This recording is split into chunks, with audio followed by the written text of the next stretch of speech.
Bonjour à tous, bienvenue sur notre chaîne Vocation, la chaîne qui met en avant des professionnels passionnés et passionnants. Vous êtes très nombreux à vous être abonnés sur notre chaîne et on vous remercie du fond du cœur. Aujourd'hui, on va faire une petite addition, créativité, plus technique, plus gestion de projet. Ça donne? Bah non, ça donne pas chauffeur de bus, c'est pas chauffeur de bus, c'est architecte d'intérieur. Pour illustrer ce métier passionnant, nous sommes allés voir Isabelle Marquet. On a fait du local aujourd'hui, on est resté sur Chantilly, on est allé voir son agence ici, tranquille à la campagne. Prêt pour vivre cette belle aventure ensemble? Eh bien c'est parti, on va voir Isabelle.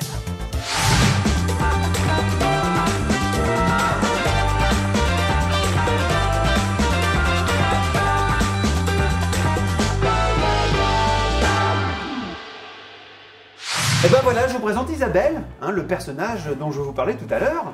Qui de mieux pour illustrer ce métier d'architecte d'intérieur que toi? On peut sans doute d'autres, mais je suis ravie de pouvoir le faire avec toi. Et donc on va commencer donc par la petite interview. Vous voyez, elle est pressée parce qu'elle est passionnée, bien sûr. Et puis après, tu as quelques petites mises en pratique. On va trouver des choses à te faire faire. Bon ben voilà, donc ça y est, je serai un architecte dès ce soir. On y va, on va commencer par l'interview les amis, c'est parti. Bon, c'est le moment interview, Isabelle. Alors évidemment, comme voilà, je voudrais commencer à savoir qui tu es, ton parcours. Explique-nous un peu tes 3 grandes étapes, on va dire, de ta trajectoire. Je n'avais pas du tout vocation à être dans l'architecture d'intérieur au départ. J'ai fait un BTS de commerce international.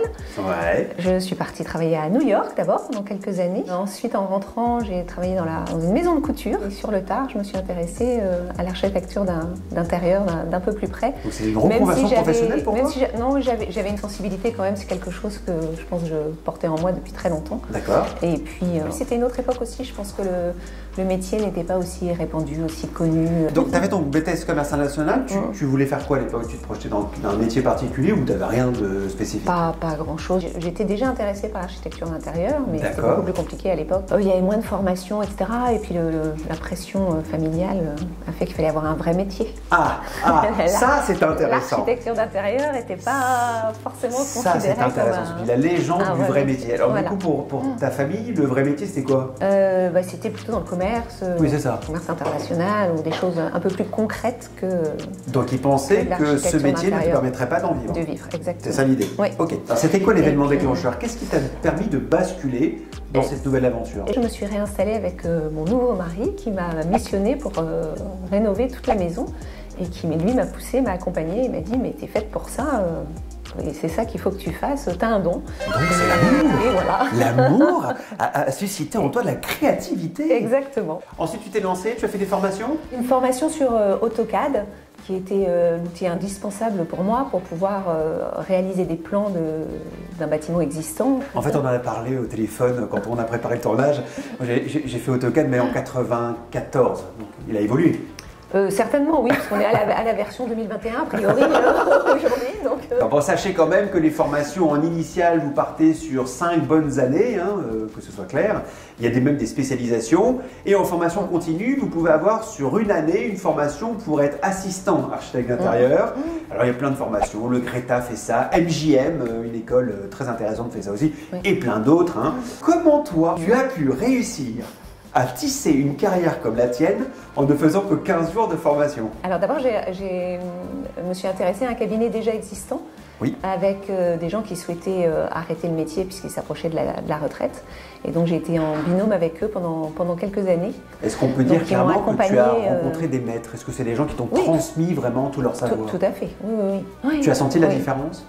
Oui, dans plein de domaines, effectivement, où j'étais pas du tout suffisamment pointue et sur le fonctionnement, les différentes étapes d'un projet. Est-ce qu'ils t'ont aiguisé aussi ton regard sur l'espace, sur ta sensibilité? Ils m'ont ouvert à plein de choses. On a fait des salons que je continue à faire tous les ans quand c'est possible, mais où on voit les nouveautés, etc. Ils m'ont aussi présenté énormément de fournisseurs avec lesquels je suis encore en contact et avec lesquels je travaille et qui me visitent régulièrement pour mettre à jour ma bibliothèque de matériaux. Bon Isabelle, tu as la chance de vivre un métier d'action. J'aimerais vraiment que tu me montres aujourd'hui à quoi ressemble le logiciel AutoCAD. Avec plaisir. J'ai l'impression de plonger dans mes souvenirs d'étudiants en architecture. AutoCAD 94, c'est ce que j'ai connu, c'était horrible. Maintenant, tu vas me montrer AutoCAD 2021. Eh ben, on va voir si c'est mieux. Tu fais mieux qu'en 94. C'est plus ergonomique quand même, j'espère. Je pense, oui. Allez, c'est parti, on va aller voir AutoCAD aujourd'hui. Ah, donc là, on va passer plutôt à la phase, si tu me dis si je me trompe, hein. C'est plutôt la conceptualisation, c'est ça? On travaille sur les plans, donc en 2D. D'accord. Et donc là, on est sur AutoCAD. Là, on est sur AutoCAD. Ça a bien changé quand même. Hein. Alors imagine que ça c'est mon appartement, comment ça marche? Alors voilà, ton appartement il est là. Ouais. Donc on est venu, on a fait le relevé de cote et on a dessiné les plans de ton appartement. Donc une fois qu'on a réalisé les plans, on va travailler sur les plans projet. Voilà le projet, donc tu marques là, les salles de bain ne sont pas au même endroit. D'accord. Et voilà. Donc est-ce que tu veux nous dessiner quelque chose? Donc là, avant que je te fasse avant que je fasse quelques petites erreurs, on est bien d'accord que là, pour retranscrire en fait les plans de mon appartement, ça te prend combien de temps?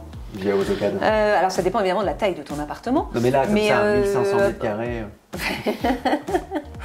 D'abord, il y a un gros travail sur place parce qu'il faut faire le relevé de cote. D'accord. Donc avec ton maître laser et le maître classique. D'accord, donc tu vas d'abord chez le client. On va d'abord, évidemment. Okay. Donc là, on fait le relevé en 3D. D'accord. Au sol et puis les élévations des fenêtres, puisque tu remarqueras qu'ici, par exemple, on a la taille de la fenêtre, mais aussi sa hauteur. On a à chaque fois les hauteurs sous plafond, etc.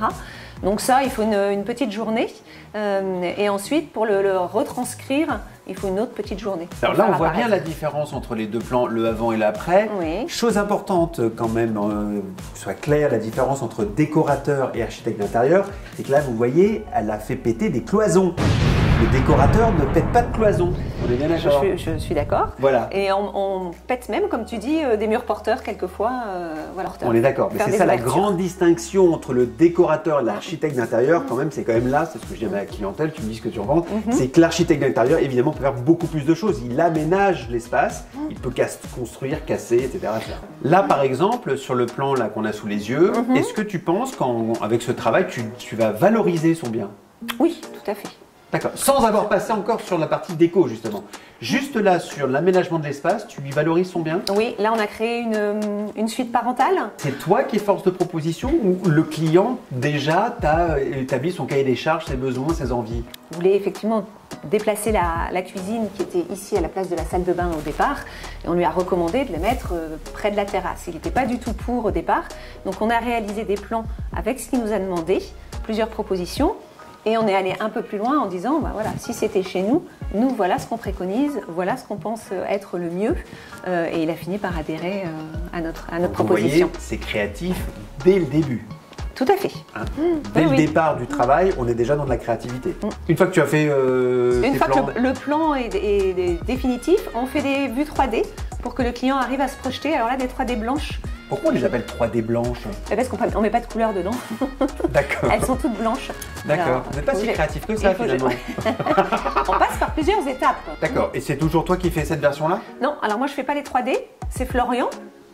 Oh, Florian. Va Donc là, tu travailles avec quel logiciel? Donc là, je travaille avec SketchUp comme logiciel. Et du coup, combien de temps pour faire... Pardon, là, on était sur un 130 mètres carrés, à peu près. Si tout d'un coup, tu as une maison, ça prend beaucoup plus de temps? Alors, en 1 ou 2 jours, on arrive à tout modéliser. Après, ça dépend du détail. D'accord, donc en une petite semaine, tu peux faire une proposition à un client sur le point A et son point B. Oui, en sachant qu'il y a en général plusieurs échanges, on peut faire une première proposition. Donc là, en général, on va à la matériothèque pour chercher de l'inspiration. Ça, c'est une belle introduction, les amis. On va aller dans la matériothèque. Tu viens avec nous dans la matériothèque? On va tous à la matériothèque, c'est parti. Deuxième grande étape de ton métier. Oui. Hein, donc là, c'est comment on habille la 3D blanche, qu'on a montré tout à l'heure. Donc là, on est dans la matériothèque. Tout à fait. Donc c'est là où on choisit finalement les sols, les luminaires, les peintures. Le carrelage, la baignoire, tout ce que tu vas mettre chez toi. Alors on va faire un projet très concret. Imaginons une surface destinée à des professions médicales. On commence par quoi? Le sol éventuellement. Alors moi je te propose plutôt un sol en PVC. Voilà, ça c'est un exemple de sol en PVC. Donc moi je vais sélectionner par exemple dans cette gamme. Pourquoi du PVC pour le cabinet médical par exemple? Parce que c'est résistant, c'est très facile d'entretien. Tu peux le laver, le désinfecter et c'est facile à remplacer le jour où tu veux en changer. D'accord, donc le plus adapté pour une activité comme celle-ci, c'est de mettre ça. Ça serait ça. Pour beaucoup de commerces, tu aurais proposé ça? Oui, pour beaucoup de commerces. Après, on peut mettre aussi du carrelage. Tu laisses ton client choisir? Ou alors toi-même, tu l'emmènes petit à petit, tu lui suggères des couleurs ou des matières? On a parlé d'abord d'ambiance. Quel style il veut donner? Oui. Est-ce qu'il veut être plutôt dans la campagne? Est-ce qu'il veut être quelque chose d'industriel? Est-ce qu'il veut être quelque chose de très classique, de coloré, d'assez neutre? Voilà, moi dans mon univers, je pars plutôt sur des choses assez neutres dans l'habillage et je vais plutôt rajouter de la couleur avec de la peinture ou avec de la décoration, avec des rideaux, des tableaux. Donc là, on est, imagine, je suis sur le sol et que je choisissais voilà, celui-ci. Oui. Ensuite, si je choisis ça, tu enchaînes sur quoi? On va travailler sur le revêtement mural, par exemple. Donc ça, c'est quoi? C'est du papier peint. Donc c'est-à-dire que là, on peut faire plein de choses. Donc là, tu ne fais pas de peinture, tu fais un mur par exemple complet voilà. comme ça. Bon, donc là, on a les sols, on a tout ça. On va éclairer peut-être. On va éclairer, ouais. Et en termes de spots, si on met les, par exemple, on fait vraiment un faux plafond avec des spots un peu partout, on s'arrête à quelque chose d'assez simple. Voilà, on a des choses qui peuvent contraster. C'est beaucoup plus chaleureux. Voilà. Absolument. Donc du coup, là, on va signer, je vais signer et on va sur le chantier. Vous avez un chantier sympa à nous présenter? On a un chantier poussiéreux parce que c'est le principe du chantier, mais oui, avec plaisir. Bon, un chantier poussiéreux, mais ce sera très beau à la fin, on en est convaincu. C'est parti, on y va, on part sur nos chantiers. Ah ouais! Ah, quand tu disais que c'était un chantier, c'est le chantier quoi! C'est le principe, on casse tout et on recommence. Là, on a tout cassé et on refait l'intégralité. Toute l'électricité, la plomberie, évidemment toutes les peintures, etc. On a créé des faux plafonds, on a battu des cloisons, on a déplacé la cuisine. Donc là, on part de A à Z. Là, on est dans quelle pièce? Le futur séjour. Le futur séjour. On aura ici une belle bibliothèque avec une cheminée à l'éthanol. D'accord. Ici, une porte coulissante qu'on pourra soit ouvrir, qui sera à galandage, donc insérée dans le mur, qu'on pourra soit laisser ouvert pour pouvoir profiter de tout l'espace, soit fermé quand on veut être juste dans le coin salon. Et la même chose de ce côté-là. Bon, alors là, c'est intéressant quand même, hein, parce que là, vous voyez un peu l'état des lieux, les ouvriers qui bossent. Donc là, si j'ai bien compris, c'est les plans que tu nous as présentés tout à l'heure. Voilà, c'est la future cuisine. Qu'ici, tu vas mettre une espèce de comptoir. Non, pas tout à fait. On va utiliser le contour des murs ici. D'accord. Pour positionner évier, cuisson et réfrigérateur. D'accord. Ici, un îlot central, sous lequel il y aura une cave à vin et qui permettra de manger à 4 personnes. Et puis là-bas, une rangée d'armoires où on aura le four, le micro-ondes et un congélateur. Ouais. Et la partie salle à manger qui sera dans le prolongement. Donc c'est quand même là, on s'en rend bien compte, hein. C'est pas uniquement faire quelques petites ouvertures, un peu de peinture, un truc. Tu t'occupes vraiment de tout, tu leur crées évidemment. Là, on s'en rend vraiment compte, hein. Petite question à vous deux, ça c'est un chantier facile ou compliqué à gérer? Facile. On est sur quelque chose de classique. Hein. Ouais, mais c'est classique. On n'a pas d'ouverture de mur porteur. Il n'y a pas à gérer de dépôt de demande d'autorisation de travaux en mairie. Parce que tout était fait à l'intérieur. On est tout à l'intérieur. On ne modifie pas les façades, on ne modifie pas les extérieurs. Bon, alors là, on va parler un peu de sous. Du coup, là, un chantier comme celui-ci. Donc on est sur un appart qui fait 150 mètres carrés. Un petit peu moins, mais un peu moins de 150 mètres carrés. Tu refais tout, tu imposes ton univers, tu fais plein de choses. On est sur quelle enveloppe?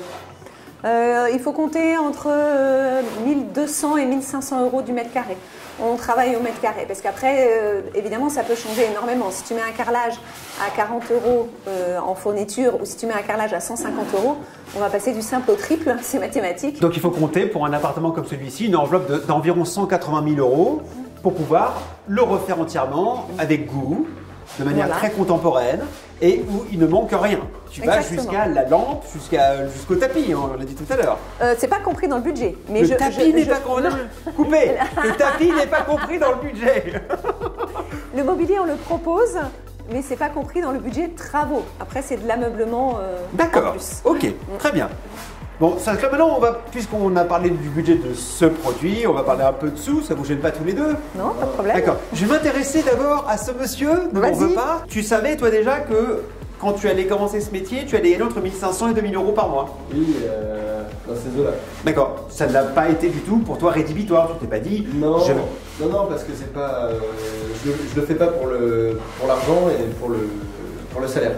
D'accord, tu le fais parce que c'est une vocation. C'est un très bon élève, nous l'adorons ce jeune homme. Garde-le longtemps, il a du talent. Très bien, alors maintenant ça c'est quand on commence, quand on est déjà un peu plus installé, quand on a une vitesse de croisière, on a du talent et une clientèle récurrente comme toi. On peut prétendre à quel salaire au bout d'un moment? Honnêtement, je suis incapable de te le dire. Pourquoi? Tu es exploité? Mais oui, c'est ma structure et je me paye un tout petit salaire pour pouvoir permettre de faire vivre la structure et de pouvoir continuer et de pouvoir travailler avec Florian et David, etc. Depuis que tu es arrivé, on peut dire aussi qu'on a encore progressé parce que les vues 3D d'il y a quelques années, quand Florian est arrivé, et celles qu'on produit aujourd'hui ne sont plus du tout les mêmes non plus. On progresse ensemble. Ce que j'adore dans notre projet, notre émission, c'est que des liens d'amour se tissent tout au long des tournages, les langues se délient, ils se racontent enfin des choses. Que rajouter de plus? Pas grand-chose. On a eu un bel état des lieux de ce métier. On est allé sur le concret. On nous a parlé évidemment des parcours, des différentes phases. Donc vous avez vu, hein, c'est bien ce mariage quand même. Hein, on l'a dit dès le départ. Entre, tu me dis si j'ai raison. Hein, j'ai présenté l'émission en disant c'est un mariage entre la créativité, la technique et de la gestion de projet. Tout à fait. J'ai fait fort ou pas? Et avec la dynamique client. Alors on va saupoudrer d'humains, il y a plein d'humains dans son métier. En tout cas, merci infiniment à vous deux. De rien, avec grand plaisir. C'était pas prévu, toi. Il n'était pas prévu. C'est incrusté au fur et à mesure de l'émission. Merci, non vraiment merci. Surtout n'oubliez pas, abonnez-vous à notre chaîne, la chaîne Vocation, qui met en avant des métiers, mais surtout des professionnels passionnés et passionnants. On va manger? Oui. Parce qu'on a très très faim. Merci à tous, salut, salut!